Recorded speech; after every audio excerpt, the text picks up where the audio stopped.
Hello everybody, welcome back to my channel. If you are new here, hi, my name is Sahar. I'm a 2L at the University of Illinois, Urbana, Champaign, and I would love to have you as a subscriber. I will also link my social media down below if you would like to follow me elsewhere. Today's video is going to be all about legal internships. How to get them, what the process looks like, what OCI is, how to network, all of that stuff I'm going to try to condense down into one video, so hopefully this is helpful. Now, before we get into it, just know that all of this that I'm about to tell you is just my personal experience and just what worked for me and how I went through the process. And yeah, so this might be different at different schools for different people, for different interests. Like if you want to do something other than work at a firm, things like that, this might be completely different. But this is just what I've learned and the information that I can kind of share with you guys. So hopefully this is informative. With that being said, let's go ahead and jump right into it. So I've broken this down into 3 categories. So first we're going to talk all about networking and what that looks like, how to do it, all that fun stuff. And then second, we're going to be talking about actually applying. So what pre-OCI is, what OCI is, that kind of stuff. And then the last thing we'll talk about is the whole interview process and what that looks like. So let's start with networking. So the first thing that I would usually do is I would look at firms that I was interested in because I want to do big law. So I was looking at big law firms that I thought looked good and had practice areas that I was interested in and did pro bono work, all of that stuff. So I had a long list of firms that I was interested in applying and just like learning more about. So then I would go onto that firm's website and I would look up if there was any U of I alum. And I love the Illinois Alumni Network. They are some of the most helpful people ever. Like I got responses from pretty much everybody I cold emailed. People were so helpful and willing to talk to me. So I would cold email these attorneys, basically introduce myself, say if I was a 1L, or most of them I did over the summer. So I'm going to be talking about like that whole process. So like I was rising 2L at Illinois and I was really interested in learning more about their litigation experience at X firm. And I would ask them, if they had 15 to 20 minutes to do like a phone call or a Zoom call. And because I was in the city, sometimes I would ask if they wanted to like grab coffee or something. So that was kind of what the cold emails looked like. And generally people were very responsive and very willing to like set up a phone call with you. And that's kind of how I got to the phone call level. And then when it actually came time to talking to these people, I would typically ask them a couple of questions, like specifically about their practice area. So whether they did like securities litigation, labor and employment, or like whatever it was, I would go onto their bio on the firm website where I found that they were U of I alum, and I would look through and try to figure out like something that they did, maybe a case that they worked on that was really interesting, or something in their bio that stuck out to me. And I would ask questions specific to them. And then I would also ask questions, generally about the firm, about the firm culture and why they chose to work there out of like all of the big law firms out there. Because when you look at their websites, they all pretty much look the same. Like I think there's 2 big website companies and they make every big law firm's website, so they all look the same to me. So it's really important to talk to people who actually work there to really get a sense of the culture and the environment, and also asking questions about the kind of work junior associates do. So if you're talking to an associate, I would typically ask them like what kind of work they did when they first started there and how that's changed now that they're a 4th, 5th, 6th year associate. And if it was a partner that I was talking to, I would ask them more about like, what kind of cases that they've been working on and what assignments they give to the junior associates on their team. And that really tells you a lot about what you'll be doing as a 1st, 2nd year associate. And you really want to be looking for places that don't just give you doc review. Like if that's all you're doing your entire 1st year, that's not going to be a lot of great experience. But a lot of the things that stuck out to me is, yes, doc review is important and everyone's going to do it. It's inevitable. But if they had their junior associates drafting motions or sitting on client calls, like that kind of stuff, that is really going to get you some good hands-on experience, and that is what I was looking for also when I was doing these like informational interviews. And then the last thing I would typically ask them is like if they had any general advice going into OCI about applying, things like that, to share their experience through it all. And they were generally very, very informative and very helpful. So that's kind of what like the cold email networking calls look like for me. And that I found is pretty typical what people usually do. And in terms of how many you need to do, it really just depends on how many places you're planning on applying to. I say if you are applying somewhere to try to talk to at least one person there. That's kind of the rule of thumb that I used, and that worked out pretty well. So it is a lot. I was doing networking calls like every single day for 3 weeks straight. So it is a lot of phone calls, but just the way the legal industry is, and especially big law, if you're not like at a T14, it is so important to network. Like that is the biggest thing that you will hear, and I found it to be 100% accurate. So doing all of that and just being personable and likable, like knowing how to have a conversation with people is very important in these phone calls. So just try to like actually engage with them. If they answer one of your questions, don't just say, okay, my next question is blank. Like respond to their question, show that you're listening, share maybe a story about yourself that relates to something they said. So just be very conversational, and that typically helps too. And a lot of times I found that if the conversation went really well, they would tell me, you know, why don't you like email me your resume, I'll forward it to recruiting, and that way you already have like an in. You still have to like apply separately, but that really helps if someone personally gave their resume to the recruiter. That is super, super beneficial. So just have a good conversation, be nice, be likable, and you'll be fine. The other way to network is to go to the like receptions. So again, this is just U of I experience, my personal experience, but a lot of firms did Rising 2L receptions over the summer. So that just means you go to the firm and they usually have an open bar and some like hors d'oeuvres or whatever, and just a bunch of their attorneys, and you just go and like talk to them, and it's actually really fun. I really enjoy them. A lot of times like my friends will all go, and so we'll all be like chatting with a bunch of attorneys, and it's fun. And one thing with that is make sure you remember the people's names and send them thank you emails the next day, just to say like, thank you for chatting with me, it was great meeting you. If there's someone that you want to talk to more, this is a great way to network with people who aren't alumni, because you'll meet so many people there and you already have that like initial connection and conversation. So when you're sending them a thank you email the next day, you can say, you know, I really love talking to you. I'd love to hear more about your experience at blank firm. Do you have time this week to hop on a phone call or something like that? So that's how you can network with people who aren't alumni but still work at firms that you're interested in. So if you don't have a lot of alumni, or if maybe people haven't responded, going to their firm reception is really, really beneficial. U of I also did winter firm visits, which I personally didn't go to, but I know a lot of my friends went to, and it was here in Chicago. And basically it was what the receptions that I went to over the summer, but like during the winter time. So you'd go to all the firms, they'd have like panel discussions, and then like you could just chat generally like openly with the attorneys and all of that. So it's pretty similar, just a lot earlier. And that, I think a lot of people use that to apply for 1L summer positions. And then the last thing is sometimes firms, and I feel like this is more for like public interest, government, that kind of stuff. People will come to your school and do like panels or Q&A. So be on the lookout for like emails from your school if there's some kind of event happening, and go to those. I went to a couple, but because they were more like public interest focused and I wanted to work in a firm, that wasn't super helpful for me. But I know if you are interested in like that government type work, that might be something to look into as well. And I think like the same idea applies, is they'll have the Q&A panel, whatever, and then afterwards you can go up to the people, introduce yourself, maybe get their contact information and all of that. That is everything for networking.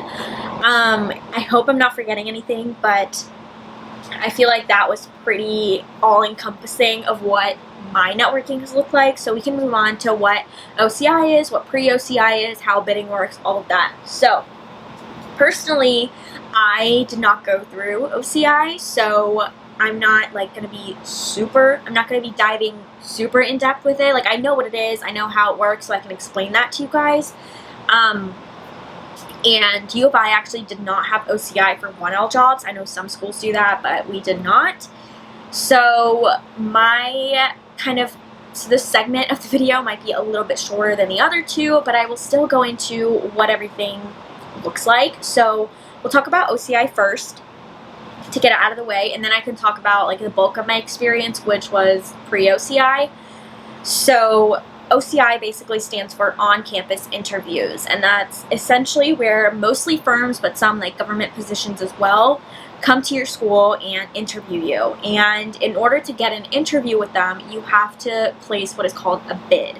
So my school uses the portal called Simplicity. I'm pretty sure it's very common, but you essentially go on there, and when the bidding process opens, you look through all of the firms and companies and government positions that are coming to your school. It's virtual now, so they're not physically coming there, but that are coming to your school, and pick where you want to apply, and you place a bid on them. Now, from my understanding, what my career advisor told me and how it works at U of I, the way you like bid is like ranked, but the ranking doesn't actually mean anything. So if you bid a firm as your number one, it doesn't actually, like, they don't see that they're your number one choice, and it truly does not matter. Like, it has nothing to do with how the process is run, so you can kind of just list them in whatever order you like, but you place a bid on them, which basically means you like upload the application materials that they require, and then when the bidding period closes, the school will gather all that information and send it off to the respective firms that you applied to. And then from there, the firms will decide if they want to give you a screener interview, which is a 20-minute long interview, and it's basically, they will look at your resume, your transcript, your cover letter, all of that stuff, and see, you know, that you're interested in working there, and like that you are able to do the work. They'll look at like your GPA and your work experience and see like, would they be successful at this firm? And that's kind of how, from what I've heard, how they determine who they give screener interviews to. And remember when we talked about talking to people through cold emails and stuff? Here's where you can name drop them in your cover letters when you're placing your bids or applying directly or whatever you're doing. You can just say, you know, it really shows that you did your research and you actually want to work there, and you didn't just Google them and like write the first thing that came up about them and said, I want to work here because you have a great pro bono program. Like, a lot of places have great pro bono. That doesn't really show why you're specifically interested in that firm.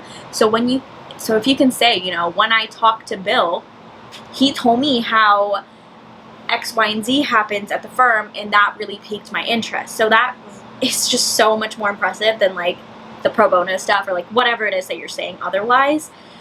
But anyways, they give you a screener interview, and that 20 minutes. So once you do your screener interviews, if they decide to give you a call back, then you'll have a second round of interviews, and that's usually the last round for a lot of places. And that can range anywhere from 1 to like 3.5 hours. So they're very long. And I'll talk a little bit more about like what these interviews entail in the interviews portion, but they are pretty long. And then from a callback, you will either get an offer or you won't. So that's typically how OCI works. Now, one thing I will say is I did not wait for OCI to get a summer job for after 2L summer. I did what is called pre-OCI, which basically means I direct applied to firms. I knew which firms I was interested in, and I decided that I didn't want to wait till OCI. I wanted to apply directly through their firm's portal and all of that. So I had cold email attorneys, I had gone to receptions, and I knew which firms I really, really was interested in, and I directly applied and went through the whole screener callback process. For a couple firms, because I had networked so much, they kind of already knew a little bit more about me, and so I didn't have to go through the screener process. So sometimes you'll get called directly to the callback, because the screeners just like weed out some people, and if they already know you, they don't really need to do that screener process. So for some firms, I just did a direct callback, otherwise screener, and from there, you either, again, get an offer or you don't. So, like, the interview process is very similar to OCI, but you're not, like, placing bids or, like, going through, like, back-to-back screener interviews, which is what OCI is. Like, for our school, it spans August 1st through the 4th, and you sign up for, like, the time slots for the firms that offer you interviews, and then you just go back-to-back on Zoom. But that's not what it is for direct applications, because you only had applied to that one place, if that makes sense. So from there, you do your interviews and you either get a job or you don't. And they typically give you about 2 weeks to decide if you're going to accept or decline the offer. So that's how pre-OCI works. It's literally just directly applying to the firm and hopefully getting a job through there. So you don't have to wait till OCI if you kind of already know where you want to work. And that's personally what I did. So my job hunt is over, and it's only in the middle of July. So that is very, like, relieving to go into the school year already having a job. So that's why I personally recommend it. But if you don't know, like, what firms you're interested in and you want more of a sense of, you know, the culture and the vibe and all of that, I definitely recommend the OCI process. I know a ton of people who get their jobs through there. So that is OCI and pre-OCI. And now onto the interviews portion of this video. So there are two types of interviews that I talked about earlier, the screener and the callback. I kind of already talked a little bit about the screener, essentially just trying to get like a first impression of you, and if they like you, they will offer you a callback interview. Now, these callback interviews are very long. Again, like I mentioned, about an hour to 3.5 hours, depending on the firm or the place that you're interviewing. And they will give you either in person or Zoom. I had 2 callback interviews over Zoom, and I had 1 in person. And they are very different. So we'll talk about the in-person first. So when you go for in-person, you know, obviously get there a little early, but don't get there too early, because if you're just sitting in their lobby like 30 minutes early, they'll feel pressured to like take you in, because they're like, you're our guest, we want to accommodate you, so don't do that. Get there like maybe 10-15 minutes early. I would say 10, and they'll typically give you like a little tour of the office, and then you'll go into the first attorney's room. So callbacks, you are talking to attorneys back to back to back, and a lot of them ask you very similar questions, like, why do you want to work here? How are you liking law school? How is your summer internship going? All of that stuff. And that is the one thing that is very difficult about callbacks, is you have to say the same thing over and over again, but you need to say it with the same amount of enthusiasm. Like, you can't act like you are very tired by the end, because that attorney has not heard what you've done over your internship summer like 4 times, even though you've said it 4 times, you know? So you got to keep up the same energy level, and that can be really difficult.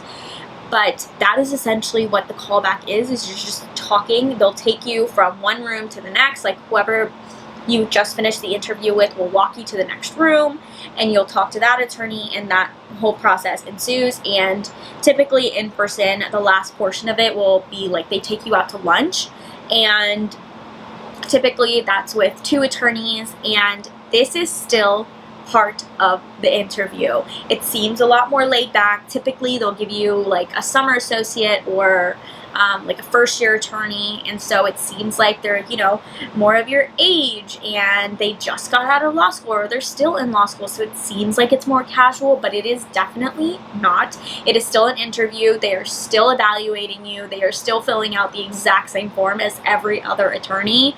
So do not like just kick your feet back and chill. Still be on your A game. Obviously it's like a little bit more like laid back, because you're eating food and like talking and answering questions, asking them questions, but still treat it like an interview, still be professional, still be on top of it, because they weigh the same as the regular like interview slots. So that's how in-person works, and over Zoom it's essentially the same thing, except you sit in front of your computer for 3 hours, and that is extremely tiring. Like, the Zoom fatigue is real. You just sit on your butt for 3 hours. You don't move around from room to room. So that can get even more exhausting than the in-person. But personally, I found them still like fine. Like, I didn't have any like major issues in any of my callbacks. Like, they all ran smoothly and on time, and all that. So that is what the callback process looks like.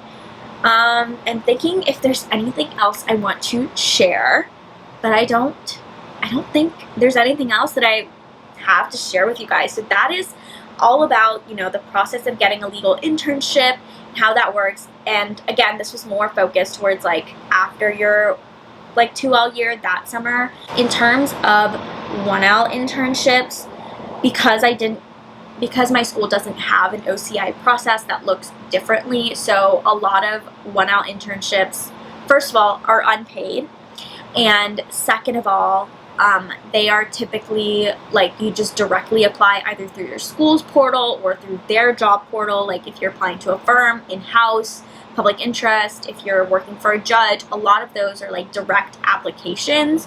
So it's still important to network, but I think networking is super crucial when you're going into your 2L year, because typically wherever you intern, if it's at a firm, after your 2L year is where you'll most likely be working post-grad. So I think that's really important. Like, your 1L summer position is important. It gets you a lot of good substantive experience, gets you exposure to some types of practice areas and all of that, but it is not determinative of your like career trajectory in any way, shape, or form. It's just good to have that experience, learn a lot, see the legal, you know, area and see the legal field in practice and all of that. So it's more about you and more what you get out of it, and it's a good talking point in your interviews for your like 2L summer job. So now I am done. That is all for this video. I really hope that this was informative and helpful. I really hope you guys enjoyed it. If you have any questions about anything I talked about or anything else, let me know down below. I'm more than happy to answer it for you guys. But yeah, that is going to be all for this video. I hope you guys are having a wonderful morning or night, and I will see you guys in my next one. Bye!